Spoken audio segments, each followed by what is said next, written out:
Welcome everyone to Male Fuzz TV. I am Peter, that is Connor, and we are going to talk about Better Call Saul Season 6, Episode 9. It is called Fun and Games. Was this intentional to call episode, not 69, but 6-9 Fun and Games? I don't know, just saying it out loud there. So a sick idea of a joke. Provoked a thought in my head. Anyway, so full spoilers for the episode. And it's funny because we were talking last week about like what the game plan for these last 5 might be. And one of the things we said, regardless of what they do with the next 4, it could all be in the future, we don't know, but regardless of what they do with the next 4, is we did propose the possibility a couple times that it feels that they could wrap up this part of the timeline in one episode and then have 4 to do whatever with. And lo and behold, and I was thinking early in this episode, I'm like, well, you know what? The one plot that could actually take up multiple episodes if they want to devote time to it is, okay, the story of how Kim leaves him or whatever happens that takes her out of his life. That could be your final arc, right? Your final mini arc. But then, of course, by the end of the episode, like, oh, that's done now too. Oh, shit. Yeah. And we're left with this, oh, he is now Saul. He is now Saul Goodman of Better Call, of the ads Better Call Saul and of what we see in Breaking Bad.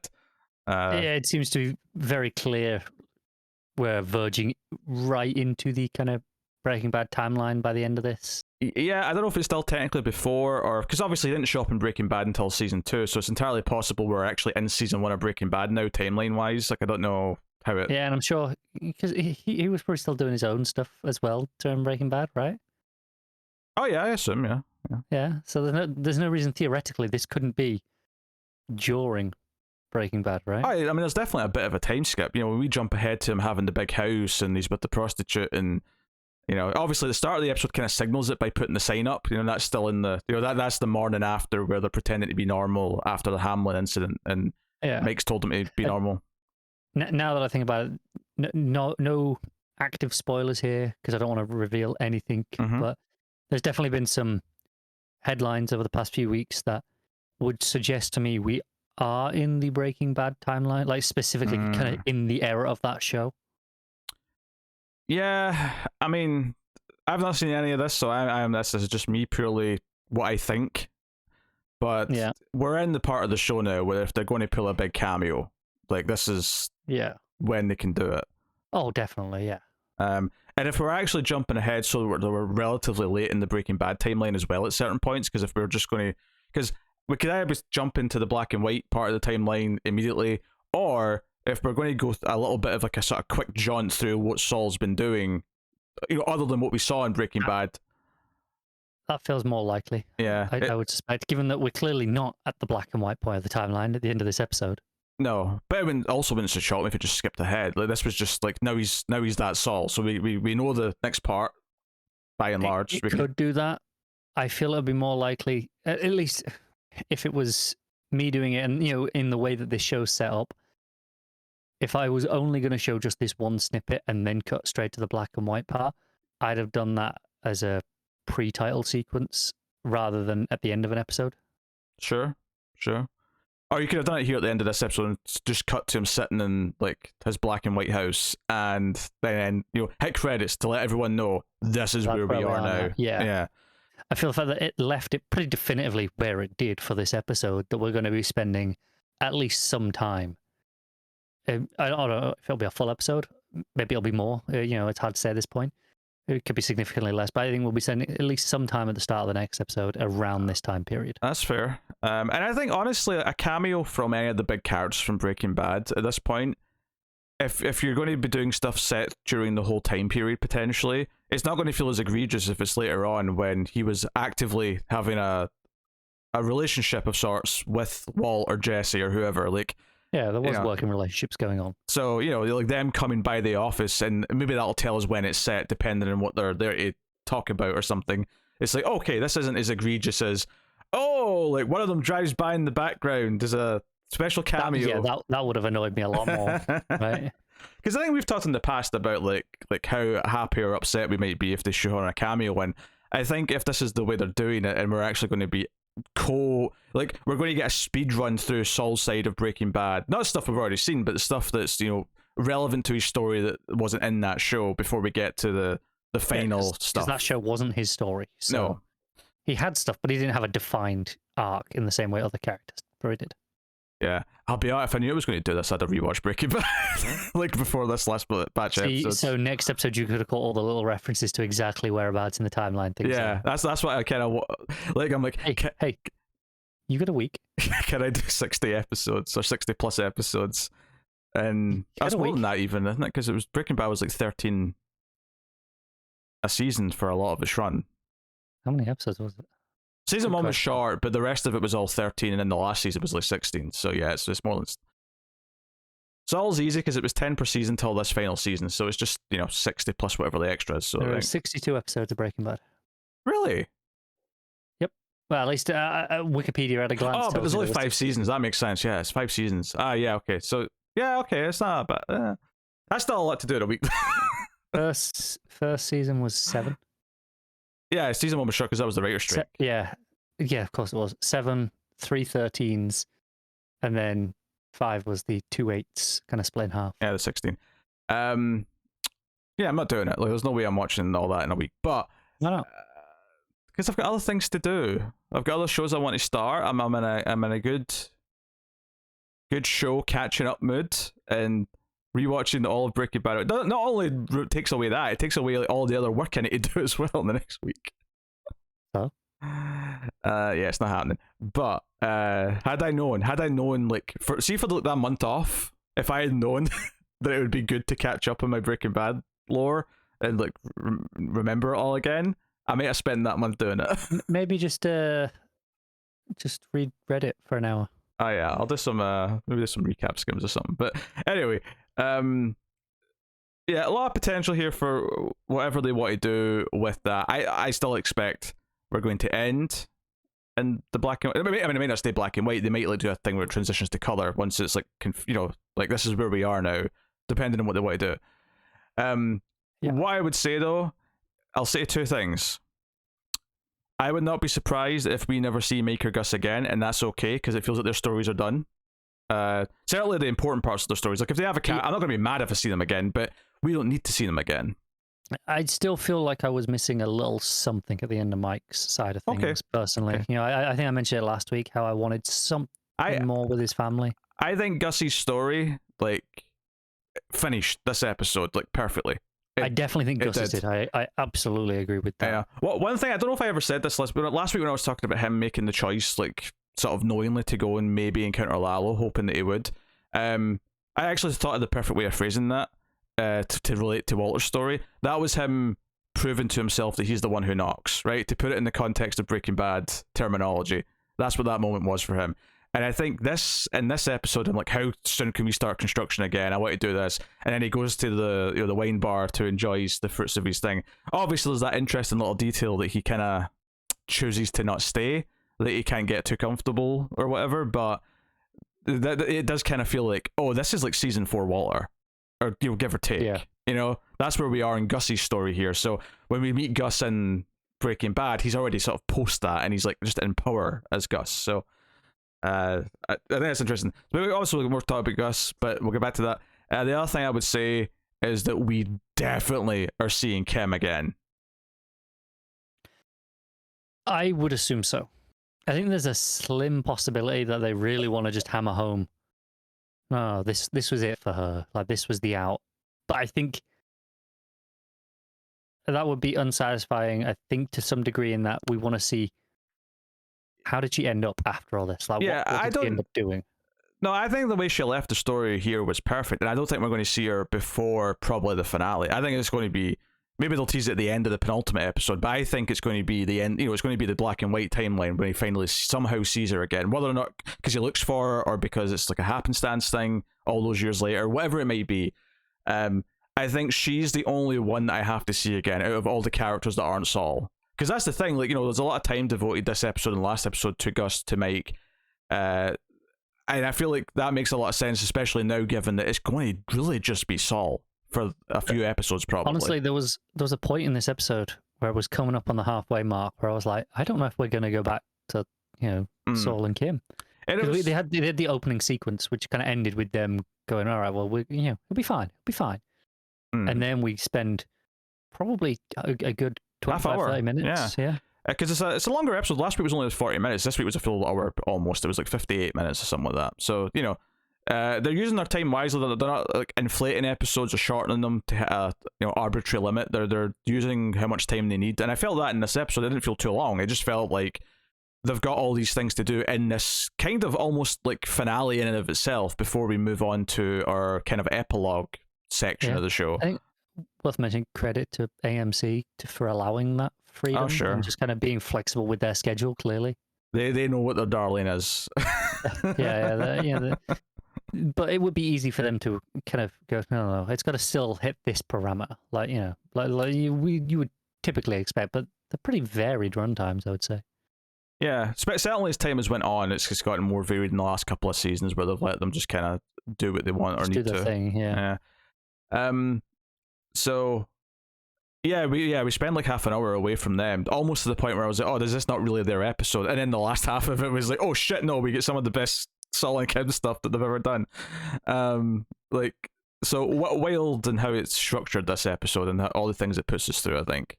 Yeah, and a lot of like, again, hitting that kind of greatest hits of the show stuff, like you get at the end of a show. I'm thinking, the shot of as Jimmy and Kim that they're leaving the party at HHM, and it comes out in the car park with the doors. I'm like, oh, we spent a lot of time there in early seasons with Kim.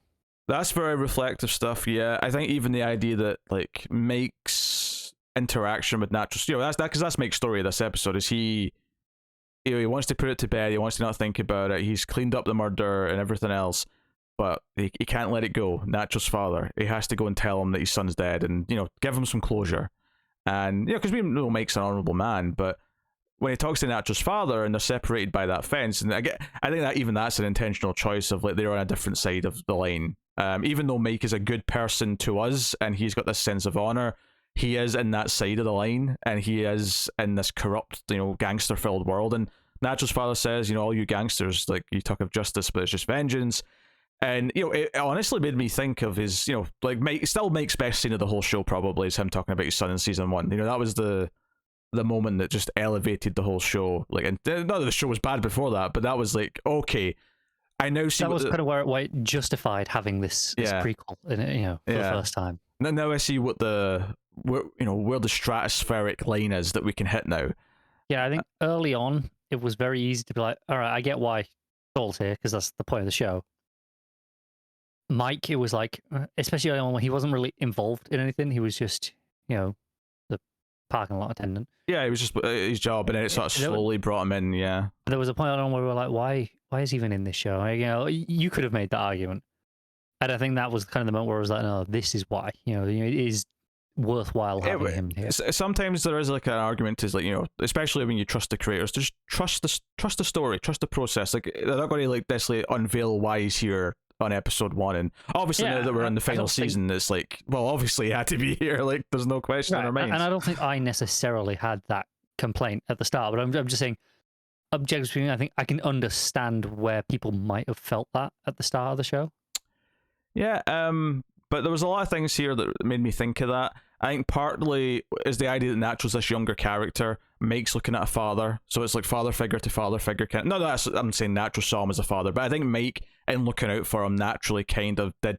So you think about what he did to his son, and the idea that his son got killed for trying to be better anyway, kind of thing. Mike told him to take the money, but so he made him lesser, and he got killed for it. It's obviously not the exact same 1-to-1, but the idea that he was looking out for Nacho and he couldn't protect Nacho and he got killed anyway. It just kind of had to happen no matter what. And I think this interaction with his father is kind of this realization for Mike to some extent that it's the same thing almost happened again, where, except this time, and this is maybe what hits him the hardest when he's close to tears in this scene when he's talking to Nacho's dad, is that this time he's only just realizing now that it didn't affect him in the same way as it did with his son. That he's lost a little bit of his soul along the way of going down this life, that he's effectively went through a similar scenario, and he's telling this father that he's lost his son for all these, and it's not this, obviously Natural's dad and Natural didn't have the same relationship that Mike and his son did, but I think having this scene that's about a father and a son, it's about a son who eventually died, And then once again here, Mike's guilt over what he did to his son and how he made him a lesser man before he get killed anyway. I think Nacho's dad looking at him and saying, "You're just a gangster. Like, you're standing there and you came to me and you feel like you're a better person because," and to us he is, but at the same time you're still just a gangster. Yeah, he's not wrong, and I think you talk about this in the context of Mike's son. I think it's very important that he wants Nacho's dad to know that Nacho wasn't really like that. He wasn't as bad as he seemed, because we'd seen that his dad had kind of written Nacho off, and that was Mike's thing with his son, is that his son was a good man and he made him worse. So it's important to him here that he tells Nacho's dad, "No, Nacho was good. Like, I know he was in this life and he was in this world, but he was inherently good." He kind of made some mistakes, kind of got caught up in it, but even at the end, he was trying to do the a good thing. Like, he never took the easy way out. Yeah. So I think that's the sort of scene where I think it was really good in the moment, but the more I thought about it after and how it related to Mike's own backstory, the more I sort of thought it was a perfect kind of, again, calling back to the start of his story in the show. And all of a sudden, everything with him and Nacho this last season and a half or whatever, of him trying to convince him to do the right thing, looking out for him, all of a sudden it has this extra layer of context to it and his motivations that, even if it was unknowing in him, and I actually think it was I don't think he was relating to his son in his head. I think it's only now when he's talking to his dad that it's kind of hitting him maybe what the correlation is between his own past and why he was so motivated. Yeah. So powerful stuff, I thought. Gus's stuff, this story, is him going to Eladio, yeah. And because Hector's, been talking in a manner of speaking. Yes. Fingers have been pointing in a manner of speaking. Fingers have been pointing, bells have been rung. Yeah. And Hector said that you hate the Dawn and you're behind Lalo, that he said Lalo was alive until he went missing, more recently. And Gus sits there, and it was a lot, even just before he goes in, when he bends over to pick his suit jacket up, and he's trying to hide the pain because they're not supposed to know he's been shot, so he's hiding these little things. But he goes in, and the evidence obviously does not support Hector, because everything that's happened has been such a good cover up of everything, where Nacho kind of took credit and blamed was it Peruvians, I think he said? It was the Peruvians, yeah. And then, everything else, they found a body, the dental records matched, all these details. Was Lalo's own undoing, right? Not all of this was Gus's plan. A lot of this was just things falling into place. That's the beauty of it, is so much of Better Call Saul and Breaking Bad is, you'll find this success and you'll have this glory of being the kingpin, if you will. That's what Walter was about for a long time. Gus is about that, Lalo to an extent. But there's this idea that eventually the comeuppance and the price of it is always going to catch up. So the idea that Lalo in some way contributed to his death being covered up is kind of magical. It's and the fact that he insisted on only Hector knowing that he was alive. There was no one else to verify this. Because Eladio asked the twins, "Hey, did you hear from Lalo? Can you back this up?" And they're like, "Nope." And he sends Hector off inside, which he's not happy about. He's dinging his bell like a madman, and the Don kind of makes fun of him. He does a little impression. Yeah. It does a little impression, and it's kind of the sign that maybe he wasn't shown it before, but they're kind of writing him off as a crazy old man now because he's been injured and he's clearly not capable of contributing the way that he used to. Yeah, it's this moment that shows very clearly he never believed any of this. I'm not sure he ever really did anyway, but because Gus is just I don't need to defend myself from this nonsense. Yeah. But this here shows, Eladio clearly didn't believe this the whole time. He was just going through the motions of showing the process and, due respect. Yeah, and all that. He's showing Hector respect by even having the meeting, but ultimately he clearly doesn't really care about what he thinks anymore. He sees him as a broken man or whatever, if you like. Yeah, I think this suggested that not only is he, broken physically, but Eladio probably thinks he's broken mentally as well. Yeah, and we know that's not this whole thing with Lalo, right? Yeah, and we know that's not true. And this actually makes Gus's ending in Breaking Bad even more wonderful. Is that Hector finally gets to be a part of his downfall? Yeah. If anything, prequels by and large, I don't think are good anyway in general. But one of the things that they are in theory supposed to do, that they always claim they're going to do, is enhance something that was in the original work. And usually I think it makes it worse because you're over explaining it or whatever. But I actually think in a weird way, the idea that Walter is able to convince Hector to go along with what his plan is in season 4, I think it was, to help take out Gus. I think Hector's willing to go with that. His willingness to do that plan has been enhanced by the story of Better Call Saul. Because now I'm like, yeah, I believe he wants to kill him now, no matter what. Yeah, like, we know Hector's a pretty spiteful man anyway. Yeah. Yeah, 100% he's been holding this grudge for years. Oh yeah, he's still looking for Ace Ventura's rent money. Yeah. So it's an awkward reference for people who are of a similar age. Yeah. That was very out of nowhere, given how often we talk about him on this show as well. I've mostly forgotten that movie, but I just, at some point I realized it was Hector who was the landlord at the start of it, and I just decided now this is maybe the last time we ever see him. Now's the time to. I feel like it's definitely come up on a review probably, before, but it's been a long time. it has been a long time, and that one there was specifically just very out of the blue. It was very spiteful, you see. It worked. They all worked. Sure. So, and Eladio looks at Gus and says, I do see a bit of hate in those eyes, but a little's okay as long as you remember who's in charge. And it's like, okay, so he's kind of pulled this off. Yeah, and then I think one of the moments that you could argue is a little prequely is just after this one. The scene's kind of coming to an end. Gus just stands over the pool, and it's that shot from the pool looking up, which obviously, given that was such a kind of vital part of the end of this story in Breaking Bad. Yeah, sure. Yeah, but there was a lot of pool imagery throughout Breaking Bad, and even Saul, like Gus's backstory, the first time he meets Eladio, there was a lot to do with the pill as well, I think. So there was, and I think I remember having this complaint then as well, to be honest. Oh, do you? Well, because I just remembered that from his earlier stories, so I was just kind of like, oh, this makes sense that he's having this moment. Yeah. But it's a small visual moment, It is. Yeah, it's not a big deal, but it's just one of those that it made me just think about it as opposed to being in the episode. Yeah. So, what do you think about his? So he tries to basically go and enjoy his wine. He doesn't have to be scared anymore. He goes out. He's the camaraderie he's got with this wine guy who's telling him all these stories about the vineyard and whatever. But he chooses to. It's not for him, and he should leave. He makes up an excuse and he goes. What do you make of that? Obviously, the start of the scene, he's just relieved. It's they mentioned that we're not seeing you in a while because obviously he's been in hiding essentially. I think he's going out just because he can, not because he actually wants to. It's just because he has that freedom back, and he's like, I'm going to make the most of this. I'm going to, go back to my life.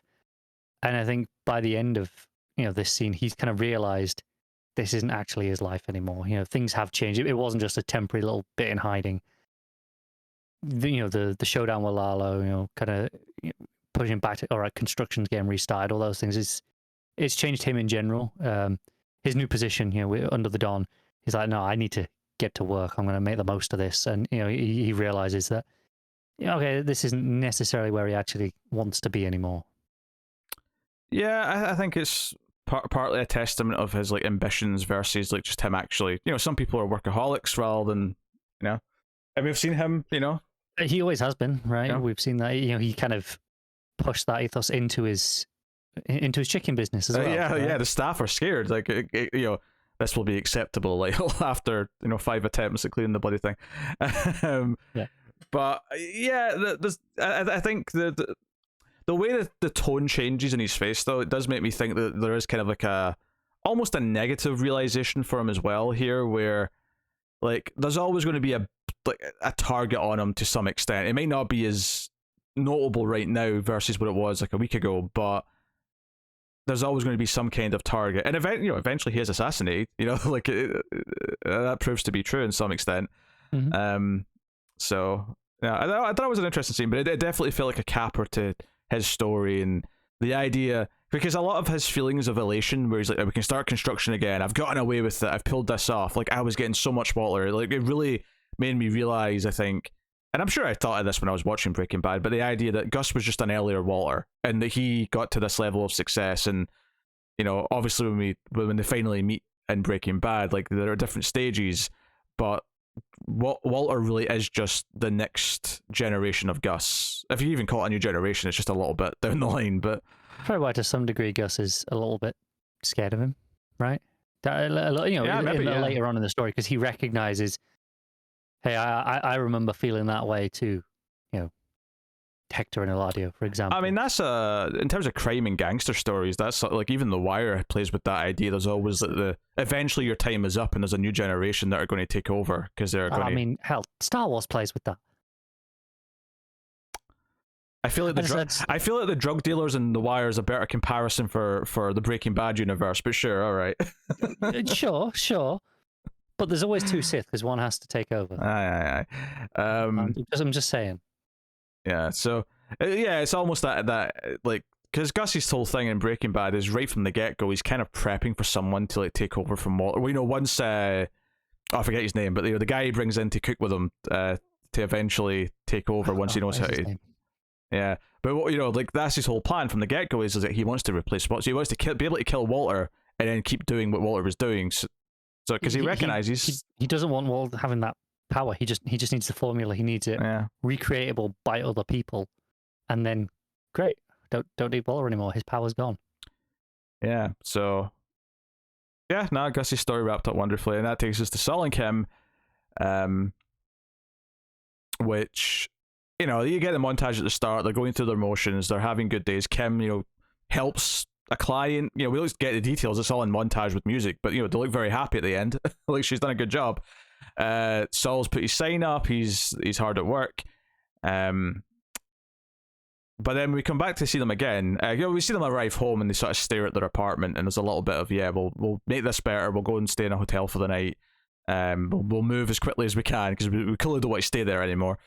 But when we come back to them after we've spent all this time with Gus and Mike and doing the other plots, is they're going to we don't know what it is yet, but they're we're just going for 20 minutes. We'll make an appearance and we'll leave. It's not a big deal.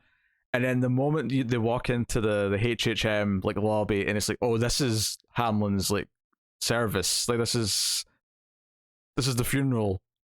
Holy shit! It's a memorial thing, yeah. And they're walking around, and obviously they're making decent small talk with some of them, and it's all going well, but. And obviously there's some guilt because they're saying, oh, I never knew you had such a problem. Oh, it's a shame that this has happened to him. And there's a little bit of guilt seeping from them from that, obviously. But then it's Hamlin's wife. And here's the thing. Here's the thing about this.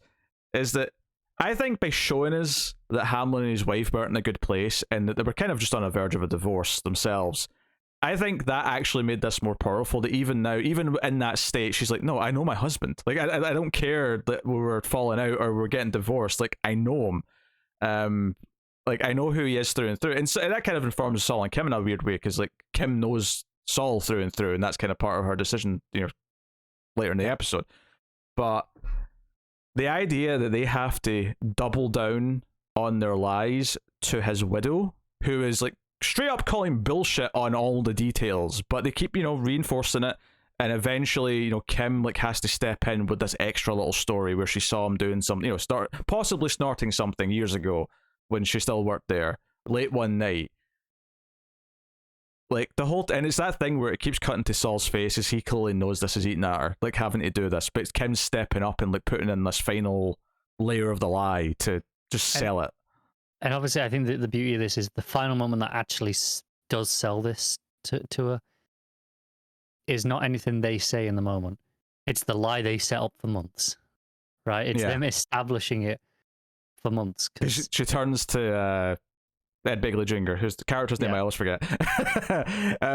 And she's like, did you ever see a sign that he was doing anything like this? And he just sort of like, he doesn't even say anything, he just sort of like, now's not the time. Now's not the time. Yeah, and it's like, which is as good as a yes, but yeah, and it's like, oh shit, like there was just enough seeds planted in front of him specifically that, and this is again, we said this last week, but this scene actually play out at this service is, the best way to show it ever. They have destroyed his legacy. Everyone here, in fact, they even find out that they're changing the name of the law firm. They don't want Hamlin's name in it anymore. They're completely changing it. They're moving location. So even his name as a legacy on the title of this law firm has been taken away.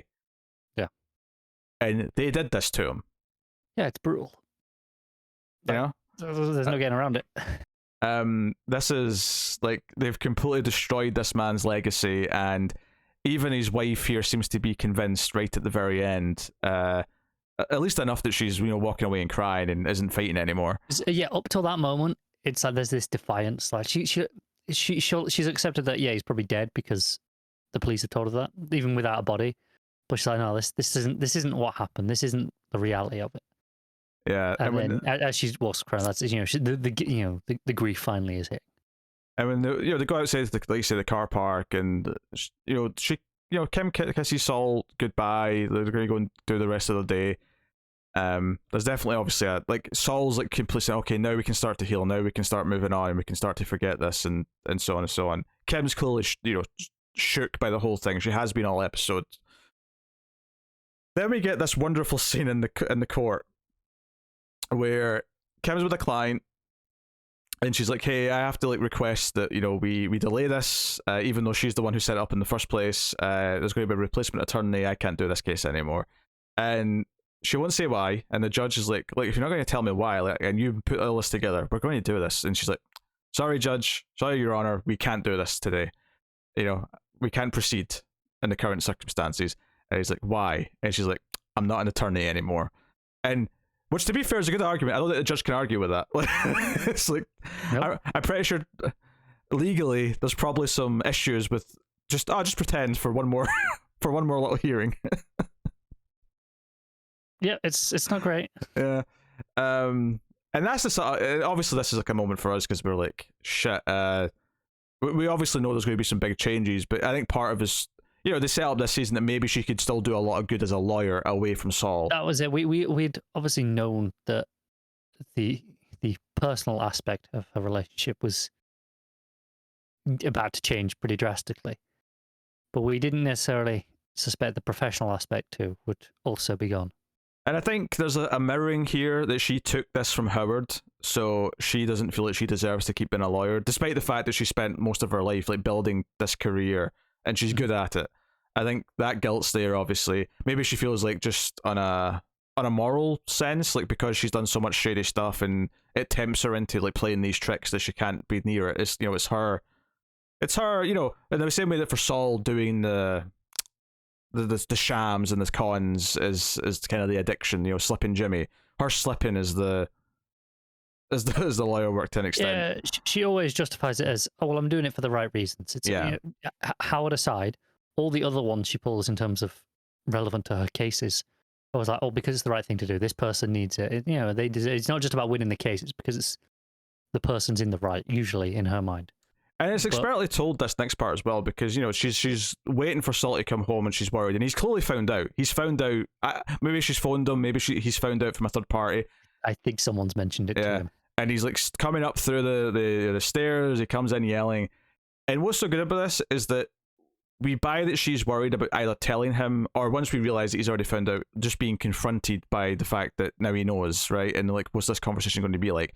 So that when Saul opens that bedroom door, and all of the cases are packed, it actually, even though we all kind of saw something coming where they're going to split up or she's going to leave, the actual moment still felt like a nice surprise and a gut punch, and like it did for Saul, which is why it's perfect for the moment of the scene. Yeah, because like I said, as much as we knew it was coming, we didn't know how or when. We didn't know this was the moment.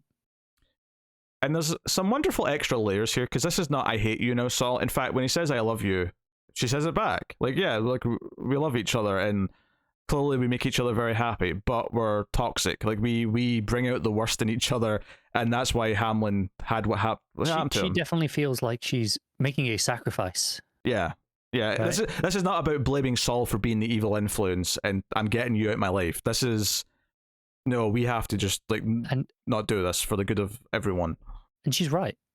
As much as we obviously want the two of them together, as much as they want to be together, she's not wrong. We've been talking all of this season specifically how Saul has constantly with the plan, it was to get Hamlin. He was constantly trying to find excuses to kind of leave it. He was trying to fine. Yeah, it's almost like he grew up just enough to try and talk her out of things like this, but then now she's at a point where she's like, no, that's not working. We're doing this. She was the bad influence this season, despite the fact that yes, Saul was the I don't want to say the root cause because we've seen like flashbacks with her mother, and this has been an issue for her whole life. But he started on her on the path, at least in a professional capacity in her adult life. Yes, but she was definitely responsible for her actions this season, and she was the one pushing him into things.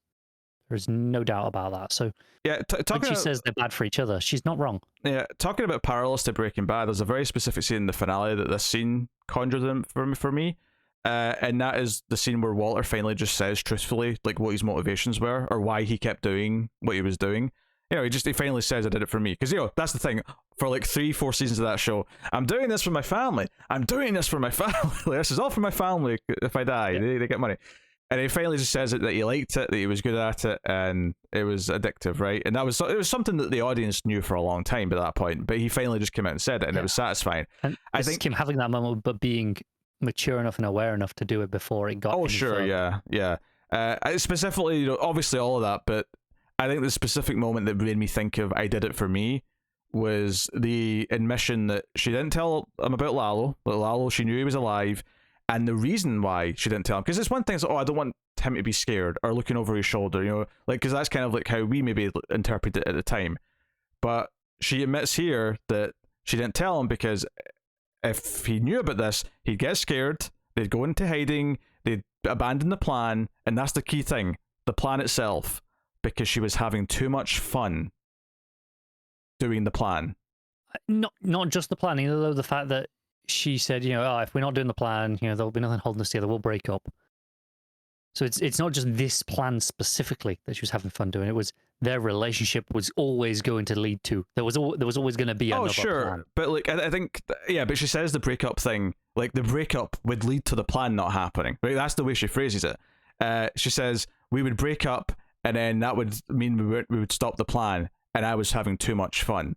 Like the ordering of the way she says it, I think is very important. I thought it was plan, breakup, fun. Fun definitely comes last. Yeah, fun comes last, because this admission that she was having too much of a good time and she was too addicted to the feelings of like, oh, can we pull this off? The adrenaline of like pulling the little cons leading up to the big payoff. Like her admitting that she effectively accepted the risk of Lalo possibly showing up, which adds a bit more guilt to the fact that he did show up and kill Howard for a start, because like, again, inadvertently to an extent, like she's a bit more responsible for that, at least in her mind, than she was before. Yeah, if she'd said to him they would have abandoned the plan, Howard wouldn't have carried on, they wouldn't have got that far, Howard wouldn't have showed up at the apartment, etc., etc. Yep. So that idea, so I think the performance here especially sells it, like the way she sort of like breaks down and she's saying the word fun.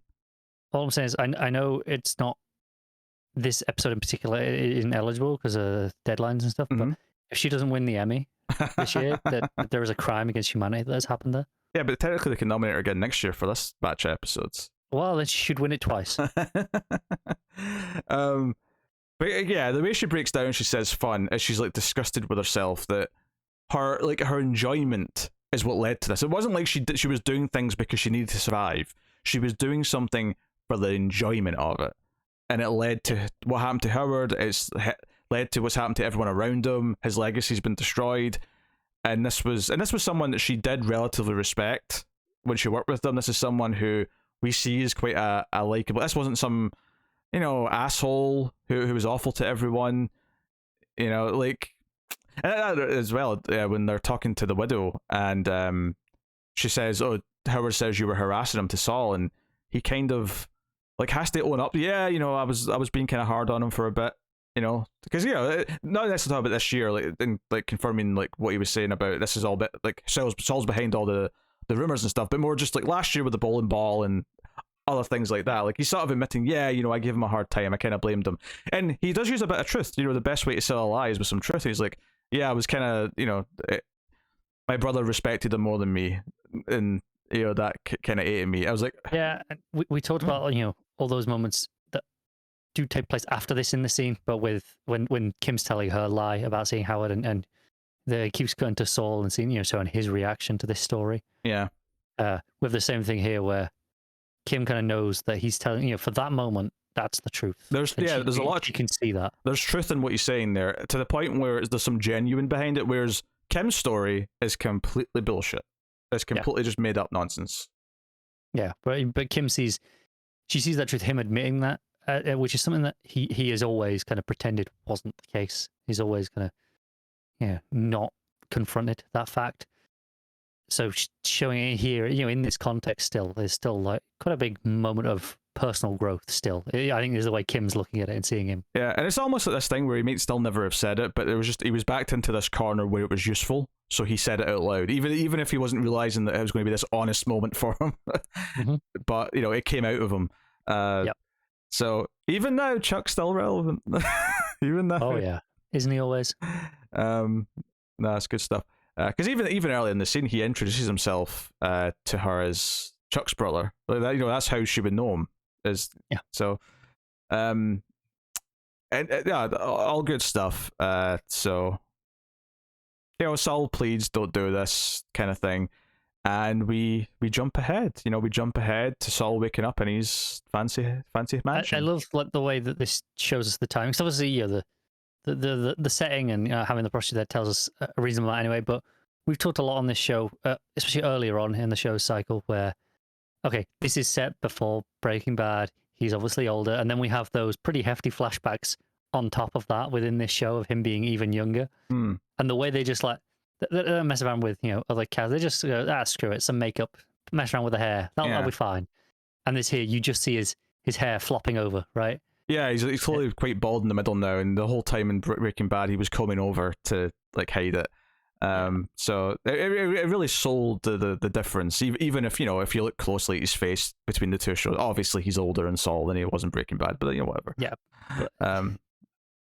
Yeah. So yeah, and he's constantly working. He's on the phone talking about multiple cases. He's getting ready as he's going around the ridiculous, tacky, Saul infused mansion. It's not really mansion's a bit of a stretch, but really big house. And large house, yeah. We see him go to work. We see him, with the We the People wall behind him with all the writing and stuff, and it's just like, oh, this is him. This is him fully become Saul, and that's kind of. I like seeing him like critique one of his adverts on the radio because that plays in a lot. We've seen him like creating some of these adverts over the course of the show, and him trying. And that was that was also the first thing that was where we first sort of met him in Saul, right? Because we heard these adverts before he came in and talked to Walt, I'm sure. Maybe I'm misremembering that, but if we hadn't, I'm sure Walt was aware of them, and then it was referenced as like, oh, the lawyer from the advert. Because I remember that being a thing with him. Yeah, because at the end of the episode when he comes to talk to Walt, and it's kind of this thing where the scene plays like Walt's like concerned that he's got the notice of this criminal lawyer, like now he's really in the game, because it was season 2, and he ends the scene with saying Better Call Saul. I think you recognize it from the ad when he says it. I think it's like a yeah. So, it's been a while, but I'm pretty sure it's there. Yeah. So so it shows that they're in circulation, they're playing on the radio. And it really is like in the space of 5 minutes, all of a sudden he was Saul, like he was Saul from Breaking Bad. He was that Saul now. All that character of Jimmy that we've spent years developing on this show is gone, essentially. He's just buried. And obviously he's not completely dead and gone. We see that. We come back out. We got some hints of that in the black and white, the Gene timeline. And that's the interesting thing about possibly getting some extra snippets like during the Breaking Bad timeline is like maybe we'll see moments where he wasn't just being Saul in front of the other characters, where we'll see a little bit of Jimmy come out, and then if we do get to because I do feel like a scene with him and Kim and the end of the timeline is kind of naturally where it's going. And maybe she's got a husband and kids now. Maybe she's like got a whole normal life. I don't know. Maybe, yeah. But the idea that he was clinging to like the humanity of Jimmy while he was with Kim, but Kim leaving, like at that point, it's just this. Yeah, now it's just a montage. Full time, yeah, because that he just leans into it. Because what else has he got now? He doesn't have Chuck anymore. Kim's gone. He obviously still talks to Mike occasionally, but Mike's not this. It's a professional relationship. Yeah. So, yeah. That's the transition where we're kind of into Saul Goodman territory, like officially, like fully and completely now. Yeah. So we have 4 episodes left. It is notable that the title for the next episode, it changes the format. It's not 2 words anymore. I noticed that before I started watching it, just by complete happenstance before I watched this one. And I was like, oh, that already told me this episode probably going to shake things up by the end. Mm-hmm. I didn't know quite how, obviously, but yeah, that makes a lot of sense. It does, we're out of this period of the show pretty definitively. Yeah. Like I say, it's kind of ended a lot of the character stories. A lot of them are dead even, but now we get whatever 4-episode miniseries effectively. This last little, but because it's interesting that the seasons have all been 10 episodes and this one's longer. This was episode 9, so technically you could almost argue this is a 9-episode season 6, and then this final 4 episodes is their goodbye like mini season. You know, like. It kind of feels that way. John, I talked about, I think, last week how I almost felt like the split between the season, between the two halves of the season was kind of in a weird place. You could have put it here and just had 4 episodes in a couple of months. Yeah, you could have done. Yeah, I could definitely see that have worked really well, because I think this would have worked as not a cliffhanger in the same way, because it wasn't on the threat of all, but the cliffhanger of, wait, what the hell's the rest of this last part of the show now? Yeah. Some stuff during the Breaking Bad timeline, possibly. Certainly some stuff in the Black and White timeline, if not mostly that. Yeah, I'd say, I think we get 1 episode for sure in this current period. Maybe 2 at a push where we're skipping through. Although, what if it's like both the whole time? What if it's like jumping between the two as like a sort of dual story? Because, I mean, if arguably a lot of the stuff that he's doing during the Breaking Bad timeline is more relevant to how he ends up where he is, after Breaking Bad anyway, so maybe they'll, bounce between them to sort of make some dramatic points. It's possible. I don't know. I don't know if they will. I don't know. I'm just another option. It doesn't really matter ultimately. I kind of just trust them to tell the story they're going to tell. But it definitely feels like this last 4.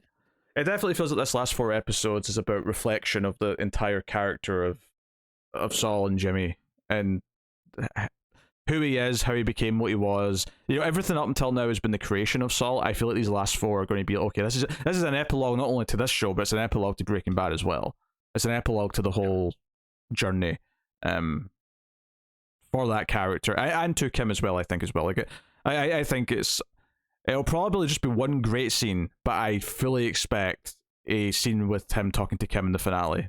I do as well, but there is something potentially powerful about never seeing it and just leaving it. Assuming, we have to play, Saul never knows either. And to have just that, but we don't know what happened to her, neither does he.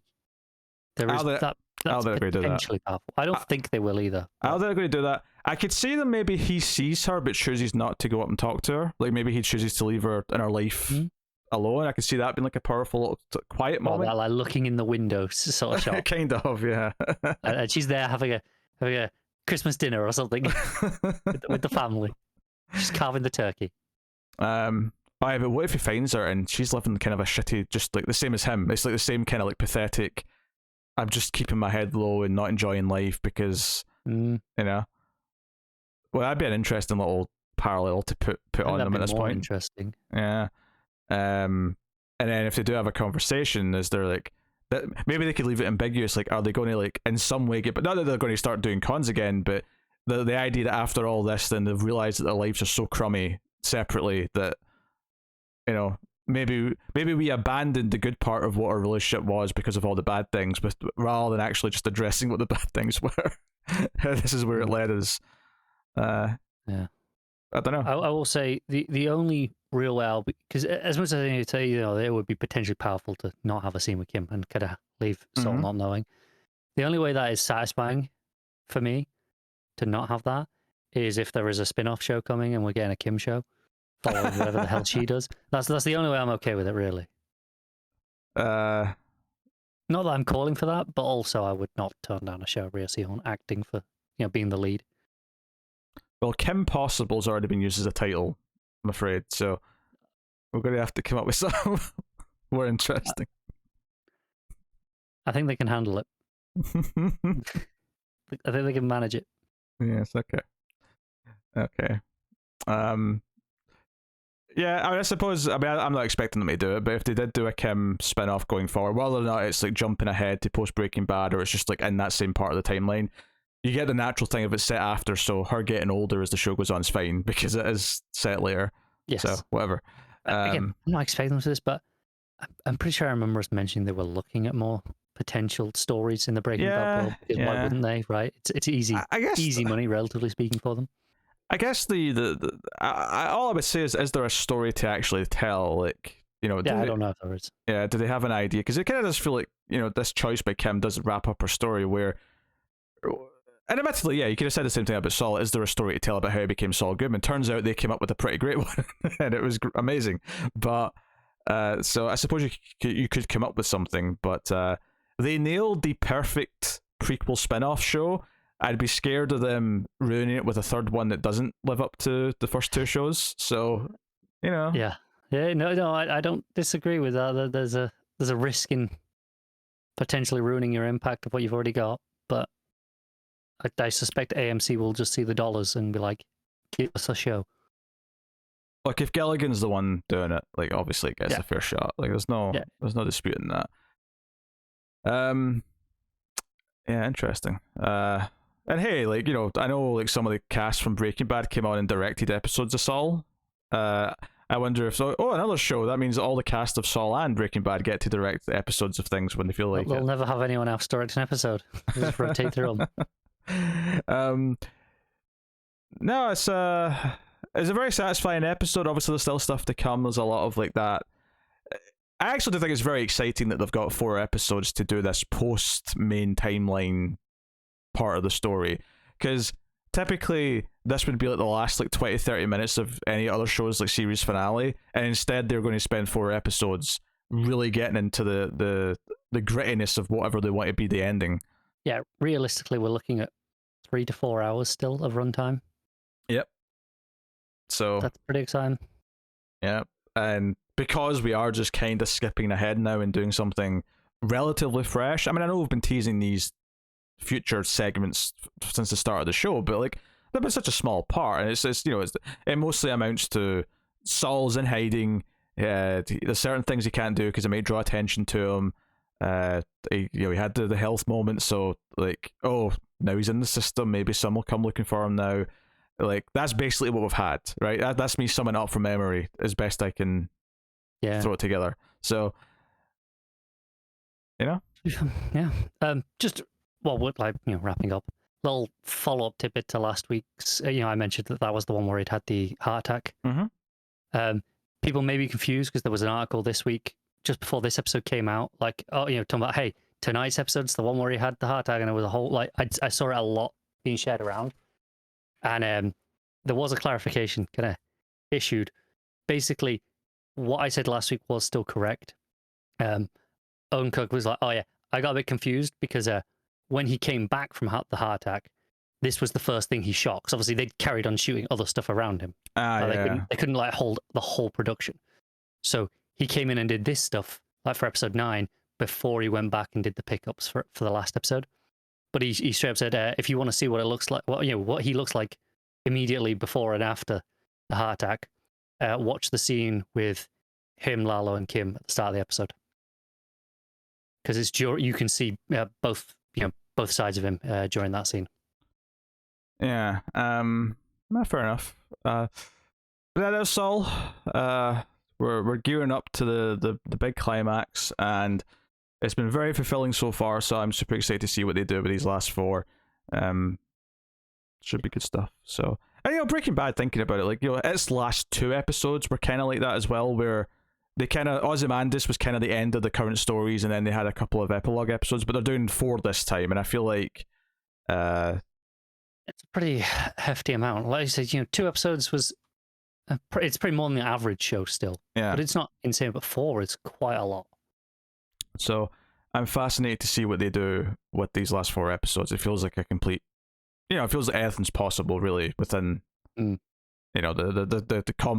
confines of what the story is. So, Yeah, let us know what you thought of this episode of Better Call Saul in the comments. Like, subscribe, ding the bell for notifications, all that stuff. You can, of course, support everything by hitting the super thanks button below the video. Of course, you can go over to patreon.com/MailFuzzTV and get some bonuses here or there for your trouble and support us over there and help keep all the content coming. But otherwise, that is us. So thank you once again for watching or listening. We always appreciate it. Keep watching TV. Have you got any vanilla?